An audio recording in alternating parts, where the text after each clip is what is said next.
The three big things that people have to understand with China, right? The first is that China is not the United States. Right.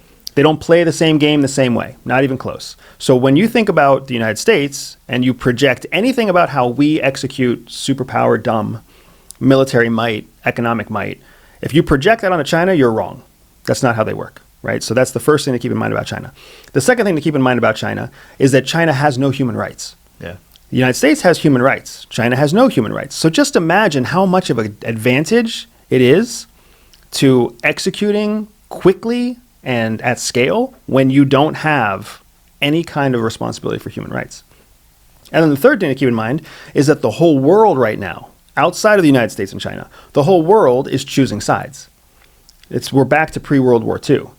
Are people going to align themselves with the United States long term, or are people going to align themselves with China long term? And at the root of that question is the question of ideology. Because guess what? We like to blame China for being communist. We like to hate on China for being communist and backwoods and whatever else. But China, as they represent themselves to the rest of the world, they don't stand on an ideology. What they stand on is pragmatism. We won't tell you how to dictate your country. We won't hold you accountable for your human rights. We won't hold you accountable for your corruption. If you want to trade with us, we'll trade with you. What does the United States do? No, folks, sorry. You have to be a democracy.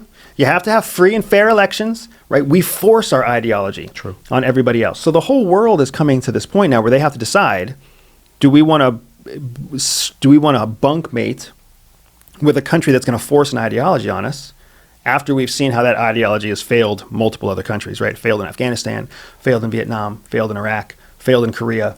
How many times do we have to see this happen? Versus China, who's offering an alternative in the marketplace, if you will. Sure. Saying, you just do what's good for you, and if what you do is also good for us, we're going to make good bedfellows, right? So those are the three main things we have to keep in mind when you're considering the United States versus China.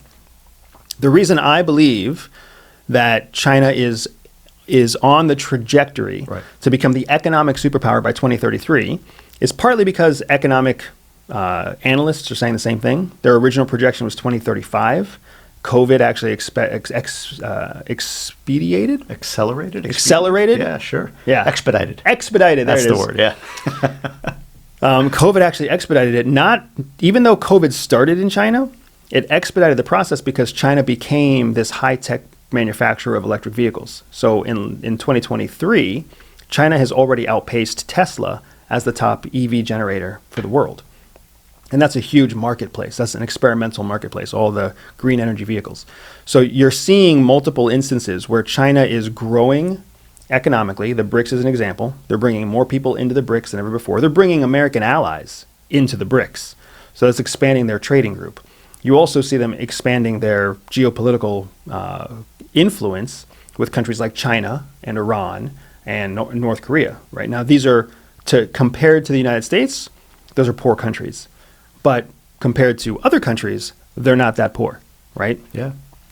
So what you see is this acceleration of the Chinese economy and this deceleration of the U.S. economy, right? On the U.S. side, we're printing money, we're regulating everything, we're forcing a narrative about environmentalism. I'm all for saving the environment. Sure. But is it worth it to save the environment if it costs you your position as the top superpower in the world? That's where it becomes a harder question for me, right? So as we shrink and over-regulate and limit our economic growth, you see countries like China accelerating and expediting their economic growth.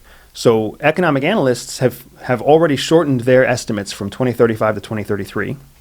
And even like the best counter argument from other economists out there is that it won't be a clear winner by 2032, 2033. It'll be near exact parity.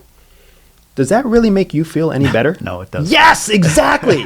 So what we're saying here is that the worst case scenario is that China outpaces us by 2033. The best fucking case scenario that economists are predicting is that we reach parity. We're equals.